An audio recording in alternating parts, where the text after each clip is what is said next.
Nós temos visto até aqui que João é, sem dúvida, um grande contador de histórias.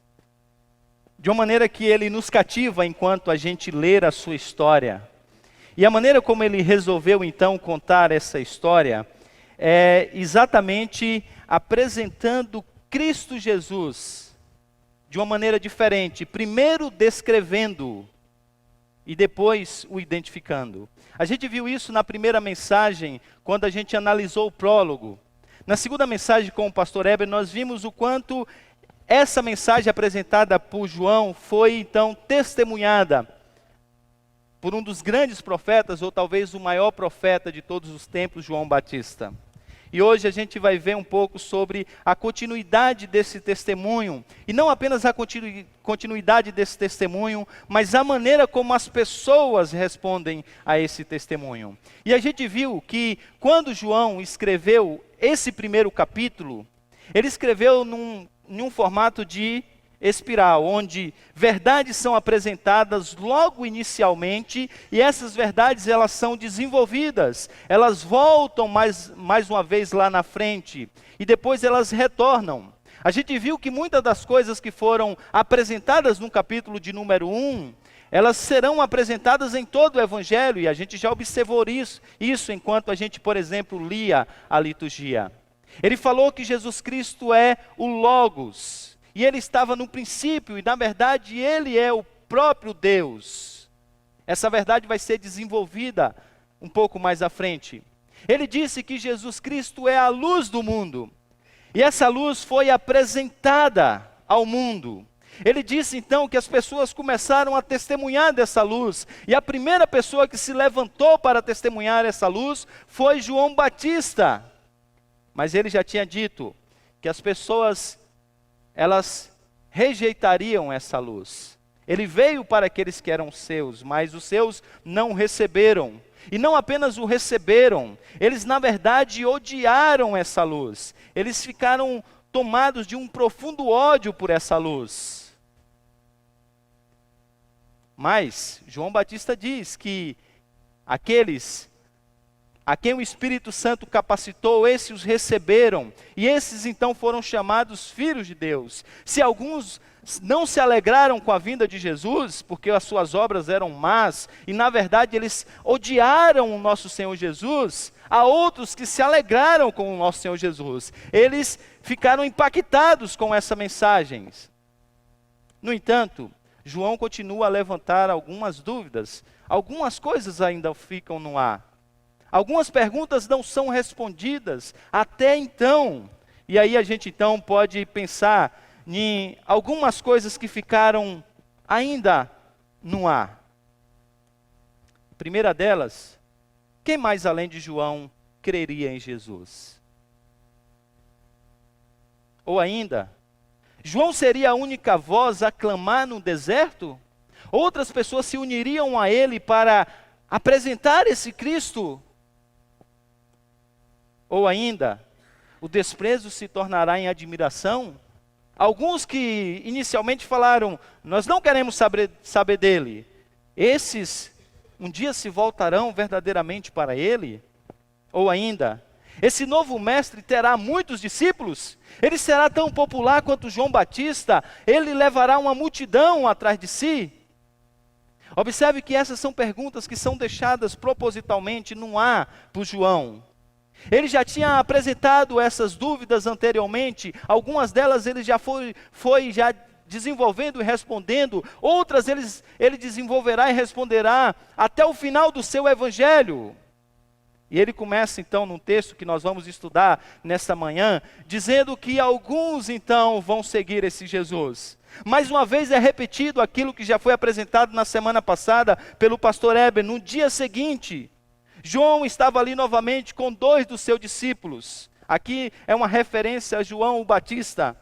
E ele diz então, ele olha e diz, quando viu Jesus passando, ele disse, vejam, é o Cordeiro de Deus.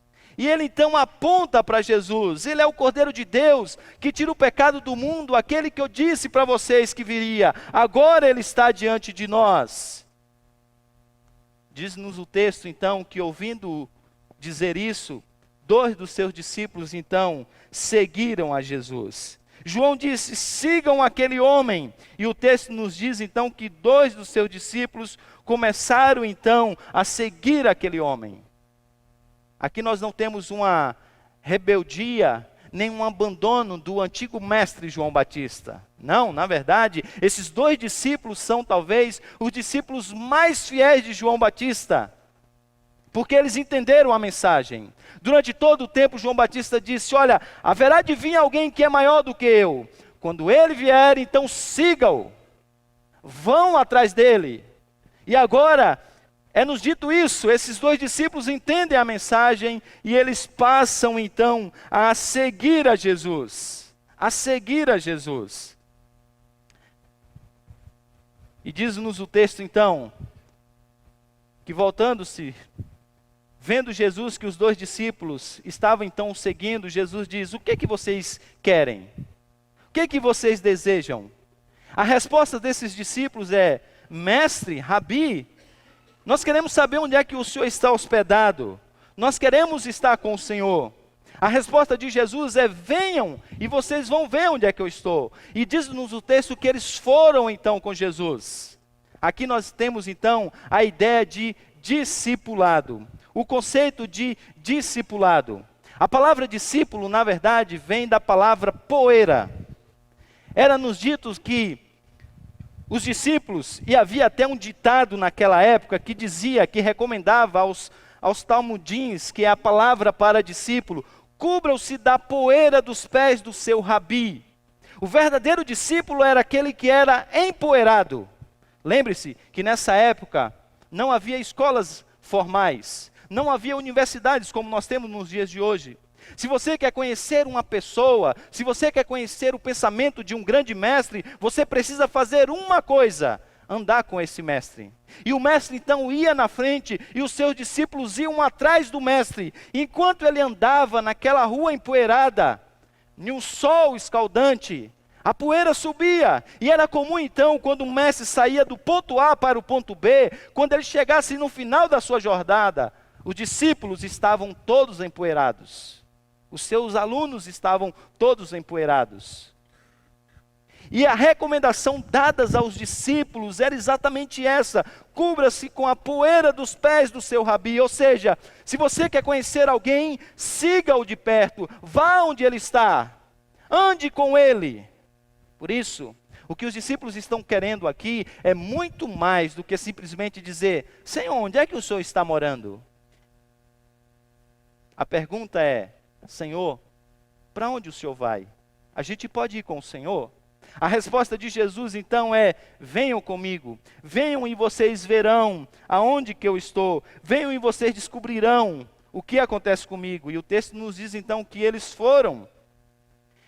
E aí então começa o testemunho sendo replicado. Lembra? João já levantou a ideia de testemunho anteriormente. É nos dito então que André, irmão de Simão Pedro, era um dos 2 que tinham ouvido o que João dissera e que havia seguido a Jesus. E aí diz-nos o texto que o primeiro que ele encontrou foi Simão, seu irmão. E então ele disse, olha, nós achamos o Cristo. E diz-nos o texto que eles então o levou a Jesus. Eu queria então chamar a sua atenção para uma breve pausa. Vocês já observaram que uma das dificuldades que nós temos em fazer discípulos está exatamente no fato de que nós temos modelos errados para levarmos as pessoas a Cristo? Há um livro chamado Evangelização através da Amizade. E nesse livro o autor diz que a metodologia usada atualmente para fazer discípulos é uma metodologia distorcida. E ele apresenta pelo menos 3 dessa metodologia que ele chama de uma metodologia defeituosa. Essas 3 são, a primeira de pescaria. Sabe aquela metodologia onde vai ter um culto evangelístico? Na verdade, todo culto deveria ser evangelístico, porque todo culto prega o evangelho, mas vai ter aquele culto evangelístico. Vem um pregador de fora, é um culto importante, e aí você convida todos para entrarem dentro do aquário. E aí o pastor, como uma espécie de pescador, apresenta o evangelho e vai pescando os peixes dentro do aquário. Ou ainda ele diz, aquela metodologia de emboscada, onde você diz assim, olha, vai ter uma coisa lá na igreja, sabe, vai ter um jantar para você e sua família, e está aqui o convite. E a pessoa fala, que legal, um jantar. É uma emboscada. Ela não sabe, mas está tudo preparado para na hora lá, falar de Jesus para ela. E ela às vezes se sente até enganada. Eu não estou dizendo que não se deva fazer programações a fim de apresentar o Evangelho, mas esse não é o único método e talvez o melhor método para fazer isso. E ele diz ainda aquela expedição em caça, onde a igreja toda sai por todos os lugares e bate nas portas das pessoas e entram e apresentam o Evangelho rapidamente, algo em torno de 5 minutos, e depois faz o apelo, e aí a pessoa decide se ela quer seguir Jesus ou não. E ele diz, o melhor método é um método que Jesus usou e que os seus discípulos seguiu. Qual é esse método? Ele diz, novos discípulos se achegam a Jesus. Esses discípulos apresentam então outros a Jesus.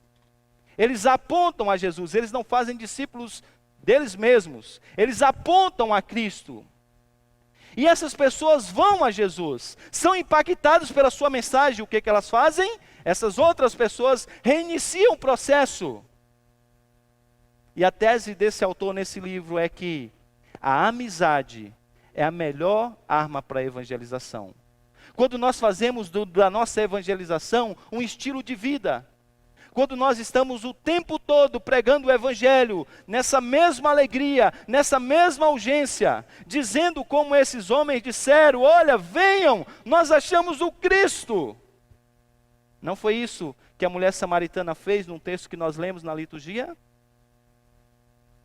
Cristo se apresentou a ela e ela disse, será esse o Messias? E ela foi correndo para a cidade, ela reuniu uma multidão e ela disse, venham com a gente, ouçam, conheçam esse homem, tire um tempo para ouvir esse homem. Esse é o método de Jesus. Mas o texto continua, vamos voltar para o texto. O texto continua dizendo então que Pedro é levado a Jesus e Jesus olha para Simão, filho de João, e diz, olha, você será chamado Cefas, que significa Pedro, Petros. A gente já viu, quando a gente pregou na série Os 10 Mandamentos, que Deus se autodenomina. Ninguém dá nome para Deus. Deus se revela e a maneira como Ele se revela, Ele diz quem Ele é. E a razão pela qual ninguém dá nome para Deus é que ninguém tem autoridade sobre Ele. Só nomeia quem tem autoridade sobre a pessoa. Nós acabamos de receber aqui o Davi. E a razão pela qual ele recebe esse nome é porque os pais entenderam que esse é o nome. E os pais têm autoridade sobre ele.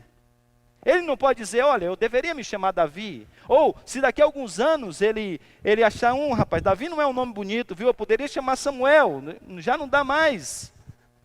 O nome dele é Davi, por quê? Porque tem autoridade, nomeia. E a razão pela qual Jesus muda então o nome de Pedro agora, coloca em Simão, Pedro, é porque ele está demonstrando, ele está dando já, João está apenas dando um flash da autoridade desse Cristo. É como se ele estivesse dizendo, olhe para esse moço, veja o que ele fez, veja o que ele acabou de fazer. Lembre-se que ele está mostrando, ele é um homem que outro igual a ele não há. Mas a história continua. É-nos dito então que Filipe traz também mais um. No dia seguinte, Jesus decidiu partir para a Galiléia, quando encontrou Filipe. E disse-lhe, siga-me. Filipe, como André e Pedro, eram da cidade de Betsaida. E aí então, mais um se achega ao grupo. E o que esse mais um vai fazer? A mesma metodologia. Filipe então encontrou Natanael. E aí ele diz para Natanael, observe o discurso, eu queria só entender, e não dá para precisar historicamente o tempo disso, mas eu queria só apenas entender o tempo entre um encontro e outro, ou seja, o tempo do encontro de Filipe com o encontro o encontro de Filipe com Jesus com o encontro com Natanael. Eu queria saber, mas eu imagino que esse é um tempo curto. É possível que ele tenha encontrado a Jesus e ele tenha saído correndo. E ele disse, foi correndo a Natanael dizer, olha, venham, nós achamos aquele a quem Moisés escreveu na lei. Sabe aquele homem que os profetas disseram que nós esperamos durante todo esse tempo? O Messias, o ungido de Deus, o Salvador do mundo. Nós encontramos. Ele é Jesus de Nazaré, o filho de José. Agora preste atenção. Se você não conhece o texto, vai ficar melhor ainda para você me entender. Se você já conhece, faça de conta que você está lendo pela primeira vez. O que você esperava aqui agora de Natanael? Um detalhe apenas. Ele é um dos discípulos também. Ele já é iniciado na lei. É por isso que o discurso, a maneira de evangelizar de Filipe é uma maneira técnica, né? Ele usa só termos técnicos. Se fosse alguém que nunca ouviu a lei, você, o que esse cara está falando? O discurso aqui é de teologia profunda. É um discípulo. É um discípulo que conhece o Antigo Testamento. Provavelmente mais um dos discípulos de João. E o que você esperaria? Entenda, o conteúdo aqui importante e a apresentação talvez empolgante. Ele está dizendo, venha, Natanael, corre aqui, cara. Mas vem rápido. Sabe aquele que nós estávamos esperando? Eu acabei de encontrá-lo. Até então a resposta foi, eu quero seguir você também. Aonde que o senhor ensina, mestre? O senhor me dá o privilégio de poder segui-lo? Eu quero encher as minhas pernas com as poeiras dos teus pés. Bem, mas não é isso que acontece. Perguntou Natanael, Nazaré? Pode vir alguma coisa de lá?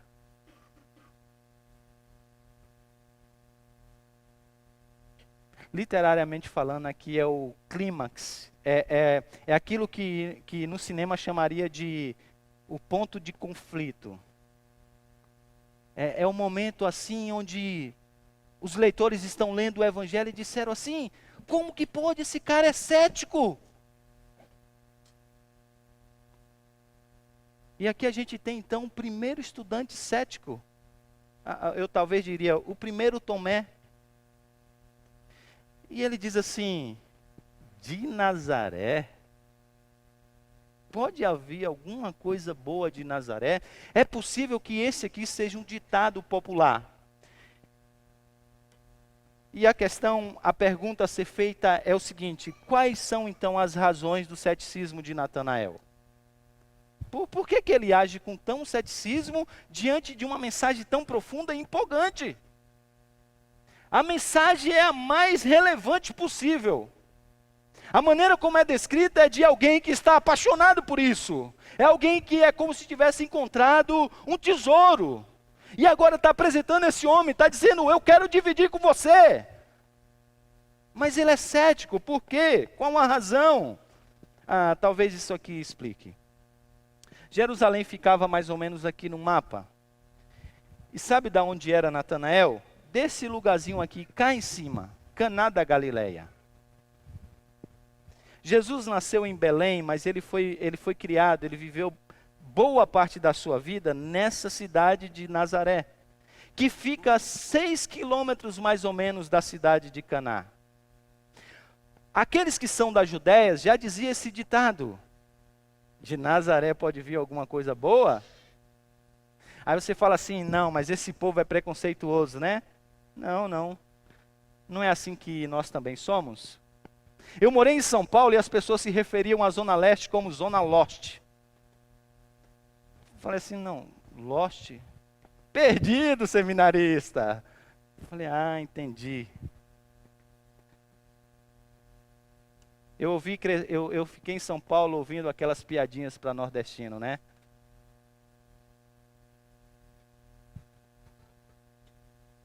É mais ou menos como se estivesse dizendo assim, trazendo para os nossos dias.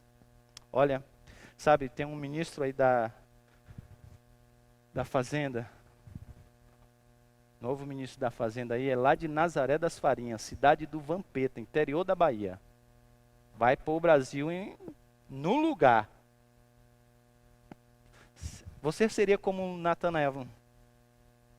Nazaré das Farinhas. Povoadozinho assim. É isso que está acontecendo. Nazaré é um lugarzinho, é uma vilazinha. E ele diz, pode vir alguém desse lugar. E aí os estudiosos dizem que há pelo menos duas razões desse ceticismo. Uma primeira é comprovada biblicamente pela analogia da fé. Uma segunda é uma dedução lógica, é uma implicação que faz muito sentido, tanto à luz de todo o Evangelho e também desse prólogo. A primeira é de D.A. Carson e a segunda é do Tim Keller. Vamos ver a primeira.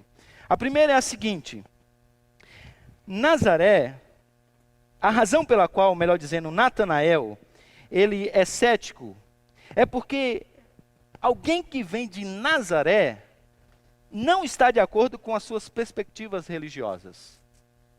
Lembre-se que a visão de muitos judeus é de que viria um rei de Israel, um novo rei de Israel, e esse novo rei seria o Davi ao quadrado. Um político de mão cheia, que traria novamente a prosperidade para Israel. Um governador do qual o mundo não viu, apesar das escrituras serem claras que esse não era o grande papel do Messias. E eles esperavam isso. É por isso que quando Jesus morreu, 2 discípulos estão indo para uma aldeia chamada Emaús, e Jesus se apresenta a eles, e Jesus vai conversando com eles, e Jesus diz, por que vocês estão tristes? Eles olham para Jesus e diz, você não tem Facebook, Twitter? Você não ouviu as últimas coisas, as últimas notícias que aconteceu aqui, que aconteceram em Jerusalém? Do nosso Messias. Mataram-no. E aí nos diz o versículo 21 do capítulo 24 de Lucas, eles dizem, e nós esperávamos que fosse ele que haveria de redimir a Israel. Nós esperávamos a restauração, nós depositávamos nele a nossa confiança. E alguém desse naipe não poderia vir de Nazaré. Talvez de Jerusalém. E observe que João faz questão de apresentar Jesus como sendo Jesus de Nazaré. Por que não Jesus o belemita? Uau, Belém. É de lá que vem. Belém. É de lá.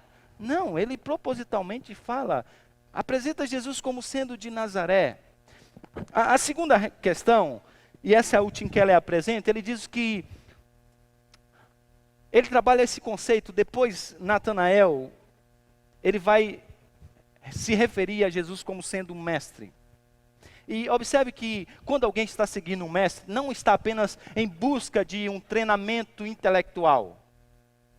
Na verdade, alguém que segue um mestre, segue a fim de ser igual ao mestre. E ele queria aprender desse mestre. E o mestre não era apenas aquele que tinha alguns conceitos sobre a lei. Ele era, na verdade, aquele que tinha as respostas mais importantes sobre a vida, sobre o ser humano, sobre as questões últimas do nosso ser, as questões mais difíceis de serem respondidas. Elas eram respondidas, ou pelo menos a tentativa de serem respondidas, vinham dos lábios dos mestres. E ele está buscando alguém que ele possa se unir, não apenas que possa trazer mais sobre a lei, mas alguém que possa dizer, olha, aqui é o sentido da vida. E aí o Tim Keller então conecta essa ideia com a ideia que é apresentada por João lá no primeiro versículo, que ele diz que no princípio era o Logos. E o Logos era Deus. E o Logos estava com Deus. E aí no versículo de número 14, João diz que esse Logos, ele veio ao mundo e ele se fez um de nós. João está dizendo, o Logos agora é alguém que andou com a gente. É alguém que fez discípulos. E aí quando você vai entender o conceito de Logos, você compreende que para os gregos, o Logos era exatamente aquele que regia o universo.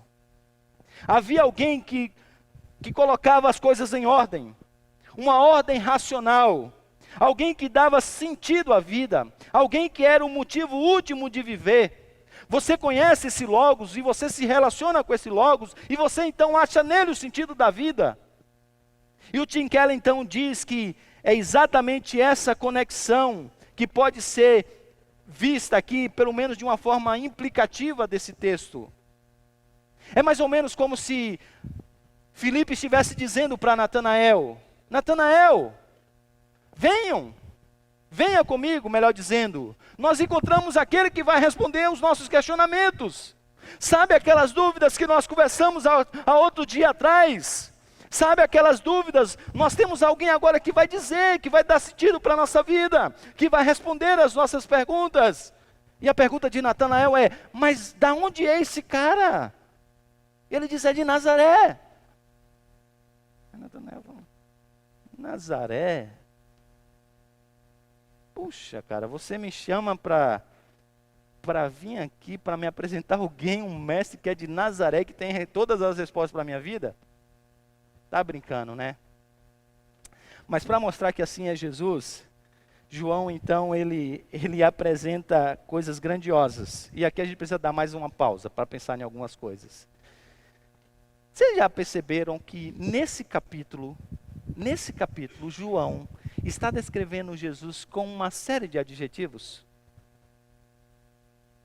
Logos, ele é luz, Cordeiro de Deus, ele é o Messias, ele é o Rei, ele é o profeta. E esses adjetivos vão sendo conectados à pessoa de Cristo, para mostrar que ele é tudo em todos. Ele é tudo que todos precisam. Se você é mais apegado à lei e você quer entender a lei, tá bom, vá a ele. Ele vai te dar exatamente a interpretação da lei. E essas ideias vão ser desenvolvidas no Evangelho, se não vejamos. Capítulo de número 2. Está Jesus lá em uma festa de casamento. O vinho acaba. Precisa de alguém sobrenatural. Quem aparece? Jesus. Como ele é apresentado? Onipotente. Aquele que tem poder de fazer coisas extraordinárias. Capítulo de número 3. Tem um cara lá que está confuso, a dúvida. Assim. E o cara é mestre. E ele vai conversar com Jesus. Tirar dúvidas profundas. Jesus é um mestre tão profundo que mesmo falando de forma clara, Nicodemos ainda assim, tem algumas coisas assim que ele, sabe, não entende direito. Mas no capítulo 4 apresenta então agora uma mulher. Vida devastada, perdida, sem ter sentido para viver. E lá está ela, num poço. Mais ou menos por volta do meio-dia, sozinha. Por que sozinha? Porque era uma mulher à margem da sociedade. Ela não iria nem se intrometer em buscar água no mesmo momento em que as mulheres normais estão buscando água. Quem está lá? Cristo. Amoroso, perdoador. Aí no capítulo de número 5, você tem alguém que está lá perto de um poço. Todo dia há milagre. E há muito tempo que esse moço está lá. Ele é um paralítico, sem sentido para a vida, sem poder andar, sem poder fazer nada. E quem é nos apresentado? Cristo. Quem ele é? De longe ele olha para o homem e ele sabia que ele estava naquela situação há muito tempo. Como que ele sabia, João? João está dizendo, ele é onisciente. Esse homem tem atributos divinos. Mas ele não apenas sabia. Ele chega perto do moço e diz, você quer ser curado? Ele diz, quero. E ele diz, então pega o seu leito e anda. Acabou. Vida nova. E as pessoas que estão do lado dizem assim, uau, quem que é esse? Porque ele não é apenas onisciente, ele é onipotente. Aí no capítulo 6 as pessoas estão morrendo de fome. E aí alguém diz assim, olha, eu tenho até aqui uns peixes, uns pãezinhos, mas não dá para todo mundo. Ele diz, não, reúna a multidão e pode servir. E agora ele alimenta uma multidão. Observe, ele é aquilo que a pessoa que é intelectual e que precisa entender a lei, ele é aquilo que essa pessoa precisa. Ele é aquilo que a pessoa que precisa de uma intervenção natural, ele é aquele que é todo poderoso. Ele é aquele que as pessoas que estão angustiadas, precisando de uma palavra amiga, precisando achar sentido para a vida, é ele, João está dizendo. Ele é aquele que pode fazer o que ninguém pode fazer. E aí João está dizendo, é o Logos, é a vida, é a luz, é o profeta, é o rei. Vocês conseguem entender que esse Jesus, outro igual não há? É isso que João está dizendo. Mas vamos voltar para a história continua. E a história continua, mas dizendo exatamente essa ideia, essa aqui é a ideia. Somente Deus pode dar significado para a vida, pois somente Deus, somente Ele deu tudo o que estava faltando, Jesus Cristo. E Ele vai dar sentido para a vida. E essa é a mensagem que João está apresentando. E aí a resposta de Filipe é, o ceticismo de Natanael é grande. Mas que resposta simples para uma atitude tão cética? Olha só, ele disse assim, disse Filipe, venha e veja. Simples, né? Venha e veja. Venha e veja. J. Cássio diz uma frase fantástica nesse texto. O J. Cássio diz isso, e aqui a gente precisa dar mais uma pausa. Ele diz, a pesquisa honesta é uma cura maravilhosa para o preconceito.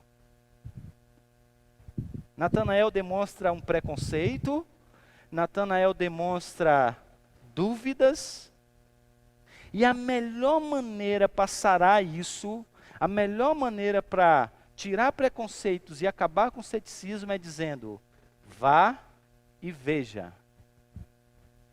Isso tem uma implicação fantástica para os nossos dias. Porque o cristianismo continua com esse preconceito. A gente vai ver um pouco sobre isso. O cristianismo continua com esse preconceito. A igreja continua sofrendo preconceito. E pastor, então? A melhor resposta é, vai e veja. Você não tem dito isso sobre Jesus, então faz uma coisa, cara. Leia os evangelhos. Sabe, para com essas ideias que você está tendo, essas ideias preconceituosas, sem conhecimento. Você quer conhecer um pouco de Jesus, né? Então tá bom, eu vou te dar um presente. Toma aqui. Leia esse evangelho. Porque se o Espírito Santo trabalhar na mente desse homem ou dessa mulher, como trabalhou na mente dos seus discípulos, seus olhos vão se abrir. Seus olhos vão se abrir. Percebe que João está indo, e o que é que acontece? Chega num momento de crise, todo mundo esperaria que as pessoas iam ouvir o testemunho. Mas ele disse, alguns terão o coração endurecido. Uns para todo sempre, outros por um momento. E como que o ceticismo vai desaparecer? João diz, é exatamente conhecendo a Jesus. E aí então Jesus se apresenta a ele, e aí Jesus diz assim para ele, Natanael, na verdade Natanael, eu te vi Natanael, olha, muito antes Natanael, muito antes de você aparecer, eu te vi antes de você ser chamado. Ele fica espantado, ele diz assim, mestre, e a palavra-chave agora é, onde? Em qual lugar nós nos encontramos?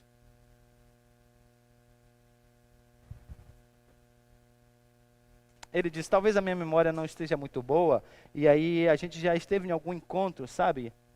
Nesses debates aí acadêmicos, e aí Jesus diz, não.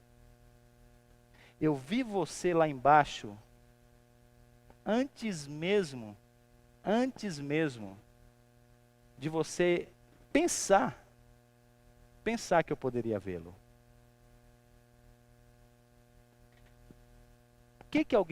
O texto diz que Natanael estava debaixo de uma figueira, e a pergunta é, o que alguém faz lá? A resposta mais comum dos comentaristas é que esse era um lugar de meditação, para alguém que era um discípulo como esse. Não nos é dito se ele estava meditando, e se ele estava meditando, em que ele estava meditando, mas uma coisa é certa.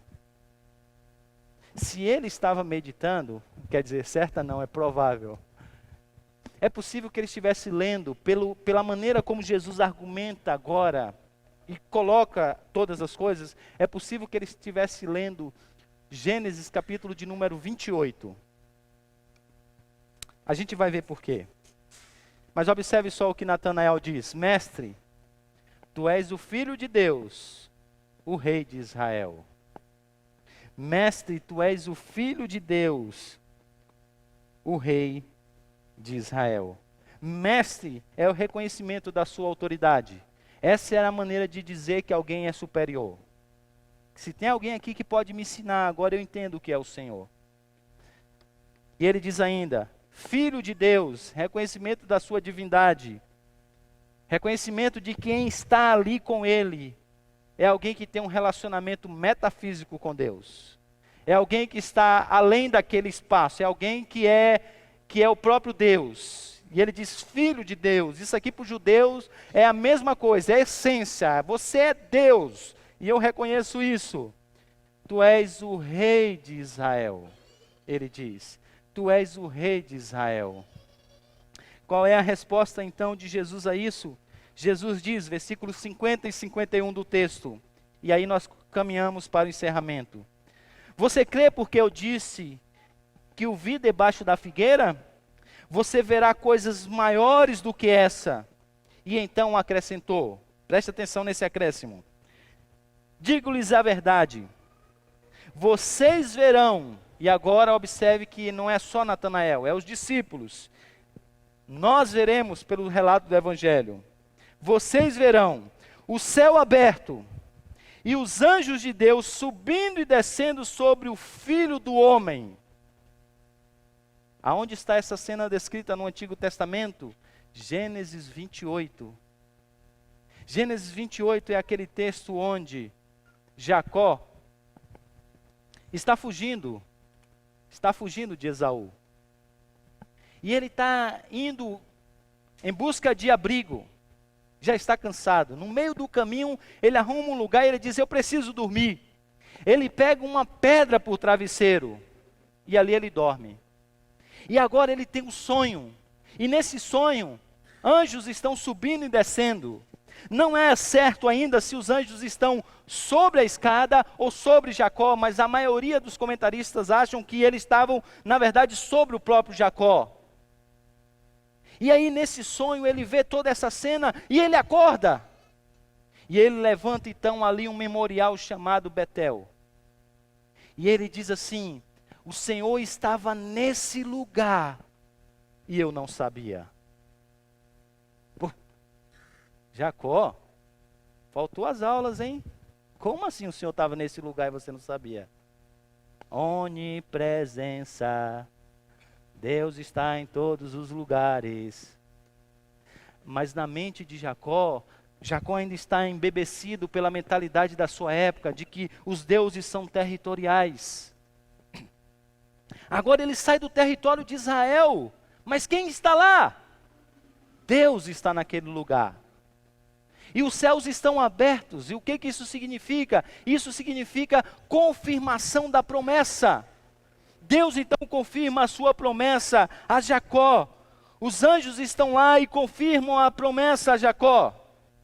Os céus abertos significa a revelação. Deus falando alguma coisa. E Deus agora fala isso por meio de sonhos.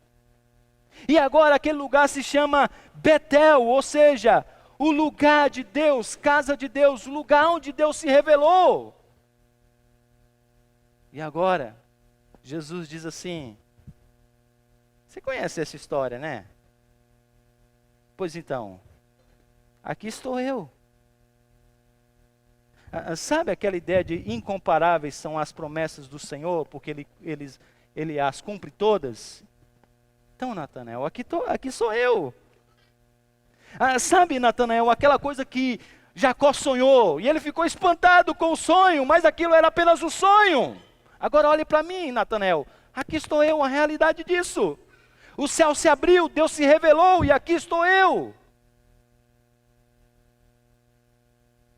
E ele diz, Natanael, eu sou o novo Betel. Eu sou o lugar onde Deus se revela, onde Deus se faz conhecido. Eu sou a morada de Deus, eu sou o Emanuel. Deus veio habitar com vocês. E é isso que Filipe está dizendo. Agora o ceticismo de Natanael vai embora, sabe por quê? Porque quando a verdade aparece, o ceticismo se dissipa. E ele vai totalmente embora, uma vez por todas. E aí a confirmação, a revelação e a conexão do Filho de Deus é apresentada. Sabe, e aqui a gente precisa dar mais uma pausa, porque eu acho que uma das coisas que a gente precisa, e essa série está tentando fazer isso, é nos fazer lembrar do sentido do Natal. Eu sei que o Natal já passou, mas o seu significado é permanente. Então, permita conectar mais uma vez para que você entenda isso. Natal é exatamente Deus dizendo para você que você não consegue fazer sozinho o que você sempre tentou na sua vida. Todas as religiões disseram assim: olha, você precisa fazer algo para se conectar à divindade. Faça isso, faça isso, faça isso, faça isso, faça isso e você vai se conectar à divindade. Natal é Deus dizendo: olhe para a manjedoura. E aí você olha. E aí Deus diz: é porque eu fiz isso que você pode se conectar a mim. Sabe que você tentou e você não conseguiu? Eu consegui para você. Você sabe que essa fala de Natanael, de Nazaré pode vir alguma coisa boa? Bem, toda vez que há uma comparação a fim de se exaltar, isso se chama orgulho. Em outras palavras, ele está dizendo assim: ó, há nazarenos e há outros que não são nazarenos. Tipo, deu para entender, né? Nazareno não vale nada, mas aqui há valor. Isso é soberba. Entende que quando você tira Cristo da história, o Natal vira exatamente essas coisas? Primeiro, soberba, porque você acha que pelo seu próprio braço você pode se chegar a Deus. Você com as suas obras, suas boas obras, sabe, você consegue ser uma pessoa de moral correta, você consegue fazer as coisas boas, e você diz: olha, eu nunca matei, eu nunca roubei, eu nunca fiz nada de errado, então eu posso me achegar a Deus. Sabe o que é isso? Isso é soberba. Mas você conhece quem você é por dentro. Você sabe. Você sabe os seus pecados ocultos terríveis. Sabe aqueles que você olha assim para você mesmo e diz assim: caramba, eu fiz isso. Uau. Olha, eu preciso me policiar melhor, viu? Porque ainda, por causa dessa soberba, você ainda diz assim: não, sabe o que é que eu saí de mim mesmo. Eu costumo dizer assim quando alguém fala para mim: não, você voltou para si. Você revelou quem você é. Aí sabe o que acontece nesses momentos? Da angústia. Porque você está tentando fazer e você não consegue. Você está tentando ser uma pessoa melhor e você não consegue. E você fica angustiado. Aí tem uns dias que você consegue, você fica feliz e orgulhoso. Aí vem lá as angústias, os temores, as coisas erradas. E você diz: eu estou perdido. Aí sabe como você se sente? Como Lutero se sentia. Lutero tentava e ora ele se orgulhava, ora ele se angustiava. E ele mais se angustiava do que se orgulhava. Até quando ele entendeu que Deus disse assim para ele: olha, eu fiz isso por você. É porque eu fiz isso com você, Lutero, que você pode se conectar comigo. Não é pelo que você consegue fazer. Sabe, essa ilustração de Jesus se referindo a Gênesis 28, dizendo: eu estava lá, mas eu vim aqui, e é porque eu vim que vocês agora podem ir. É só por isso. Se eu não tivesse descido, se o céu não tivesse sido aberto, e eu não estivesse descido, vocês não queriam. Mas os judeus, eles gostariam de ter a experiência de Enoque, do céu se abrirem e eles serem levados aos céus. Jesus disse: pare com isso. Aqui estou eu, Natanael. O céu se abriu. E aí eu encerro com uma última coisa. Uma última coisa. Jesus continua sendo de Nazaré.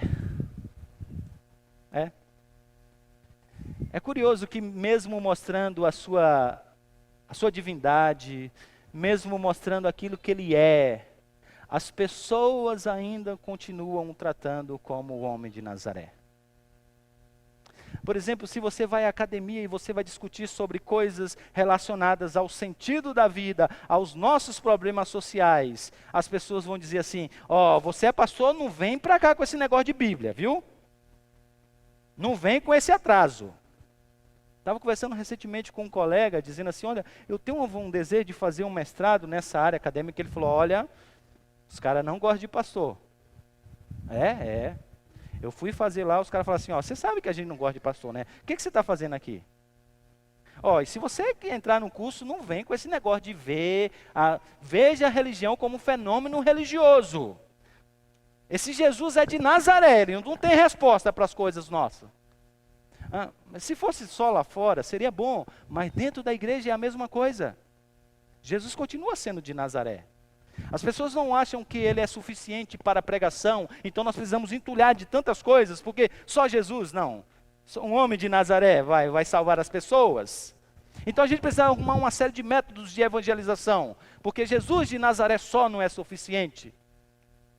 Mas não apenas na igreja. Sabe onde é pior? É na vida cristã. É quando eu e você somos igualzinhos a Natanael. Quando nós dizemos assim: Jesus de Nazaré tem respostas para as minhas questões emocionais? Duvido. Conta outra. Eu estava uma vez dando uma aula para uma classe de jovens. E o tema da minha aula era: o problema dos nossos problemas é o problema do coração. E eu estava defendendo a tese de que Jesus é tudo que nós precisamos para a redenção da nossa vida e a satisfação de todo o nosso ser. No meio da aula a menina falou assim: pastor, o senhor quer dizer que Jesus tem resposta para as minhas questões emocionais? Pastor, eu tenho que precisar tomar remédio para viver? Eu falei: sim. A angústia dela foi tão grande, ela falou assim: não, então o senhor tem que me falar isso agora. Eu falei: não, vamos fazer o seguinte, termina a aula, eu converso com você. Ela falou: não vou esperar terminar a aula. Todo mundo aqui na sala me conhece, sabe os problemas que eu estou vivendo, então o senhor dê resposta agora. Como que Jesus tem então sentido para a minha vida? Jesus pode salvar a minha alma, mas daí resolver esses problemas emocionais que eu tenho? Eu disse: ele pode. Mas a gente pode conversar depois da aula? Ela disse: não. Se for, então, eu queria que o senhor falasse agora. E o pessoal, pode desviar a aula? O pessoal foi. Foi a primeira vez que eu fiz um aconselhamento coletivo. E eu disse assim: então, filha, conte sua história. E ela contou.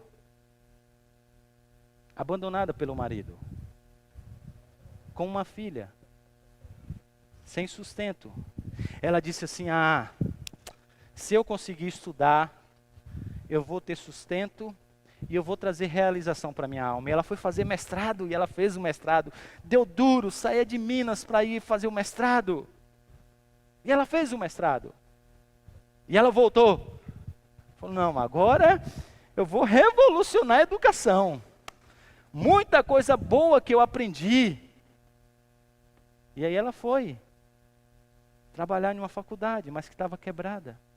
Ela disse: não, eu preciso de um outro emprego. Ela foi trabalhar na escola pública. Na faculdade quebrada ela não conseguia sustento. Na escola pública ela se decepcionava em ver a situação da educação. E ela disse: espera aí, eu achava que isso ia dar sentido à minha vida.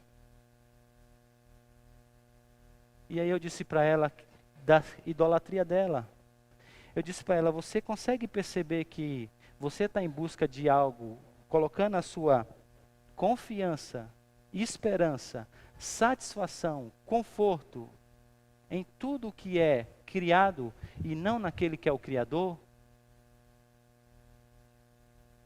Jesus é que poderia dar essas coisas para você.